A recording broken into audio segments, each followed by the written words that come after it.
20 تراوی یہ سنت مؤکدہ 20 رکعتیں، لیکن کئی یہ لوگ بہانے سے 8 پڑھ کے گھر بھاگ جاتے، حالانکہ کوئی صحیح حدیث موجود نہیں ہے کہ سرکار علیہ السلام نے 8 تراوی پڑھی، اس کے مقابلے میں 20 تراوی پر حدیث موجود ہے۔ حضرت عبداللہ ابن عباس رضی اللہ تعالیٰ عنہ کی روایت موجود ہے جو مصنف ابن ابی شیبہ کے اندر موجود ہے، امام طبرانی نے نقل کی اور کئی محدثین نے نقل کی کہ سرکار علیہ السلام نے 20 رکعت تراوی پڑھی۔ امام ابن حجر عسقلانی، جس کا یہ مطلب مخالفین بار بار نام لیتے ہیں، امام ابن حجر عسقلانی، انہوں نے اپنی کتاب التلخیص الحبیر کے اندر نقل کیا کہ سرکار علیہ السلام نے جو با جماعت، بخاری شریف کی حدیث ہے نا، با جماعت نماز پڑھائی تھی تراوی کی، پھر بعد میں با جماعت نماز اس لیے نہیں پڑھائی کہ تراوی فرض نہ ہو جائے، تو 2 دن جو تراوی پڑھائی، بعض روایات میں 3 دن پڑھائی، وہ جو 2 دن تراوی پڑھائی، علامہ ابن حجر عسقلانی لکھتے کہ وہ 20 رکعت تراوی پڑھائی۔ پھر دور صحابہ نے کہ فاروق اعظم رضی اللہ تعالیٰ عنہ نے جماعت کھڑی کی، باقاعدہ اہتمام کیا، کیونکہ اب تو فرض ہونے کا خطرہ ختم ہو گیا، اس لیے تو جماعت کو سنت کہتے ہیں کہ حضور نے فرمایا علیکم بسنتی و بسنت الخلفاء الراشدین المہدیین، تم پر میری سنت لازم ہے، میرے خلفاء راشدین کی سنت لازم۔ کہ فاروق اعظم رضی اللہ تعالیٰ عنہ نے 20 تراوی کا اہتمام کیا، ابی بن کعب رضی اللہ تعالیٰ عنہ کو کھڑا کیا، امام بنایا، 20 تراوی پڑھی، عثمان غنی نے 20 پڑھی، مولا علی نے 20 پڑھی، ان کے ادوار میں 20 تراوی پڑھی۔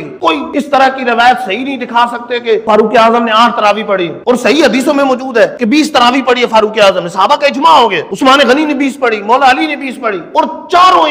امام اعظم ابو حنیفہ، امام شافعی، امام احمد بن حنبل، امام مالک، کسی کے نزدیک 8 تراوی نہیں۔ ایک قول پر امام مالک کے نزدیک 20 تراوی، اور ایک قول ان کا 36 ان کی رکعتیں، یہاں نفس کی پیروی کرتے 36 کی طرف نہیں جائیں گے، 8 کی طرف، چلو 8 پڑھ کے گھر جاؤ۔ کوئی ایک حدیث تو ایک جو روایت صحیح بخاری شریف کی پیش کی جاتی ہے اس میں تراوی کا لفظ بھی نہیں ہے، بلکہ خود امام بخاری اسے کتاب التہجد میں لے کر آئے کہ حضرت عائشہ رضی اللہ تعالیٰ عنہ فرماتی ہیں سرکار علیہ السلام رمضان ہو یا غیر رمضان ہو آپ 11 رکھتے پڑھتے تھے، مطلب 3 وتر پڑھتے تھے اور 8 یہ رکھتے پڑھتے تھے۔ تو اب سوچنے کی بات ہے، یہاں تو بات ہو رہی ہے رمضان غیر رمضان، یعنی ایسی نماز ہے جو رمضان اور غیر رمضان میں پڑھی جاتی، تراوی رمضان کے علاوہ تو نہیں پڑھی جاتی۔ تو یہ وہ نماز ہے جو تہجد کی، امام بخاری کو یہی سمجھ آیا، امام بخاری کتاب التہجد میں لے کر آئے کہ تہجد کی 8 رکعتیں حضور پڑھا کرتے تھے اور 3 وتر ادا فرماتے تھے، اور سرکار علیہ السلام کی عادت مبارکہ تھی کہ آپ وتر جو ہے وہ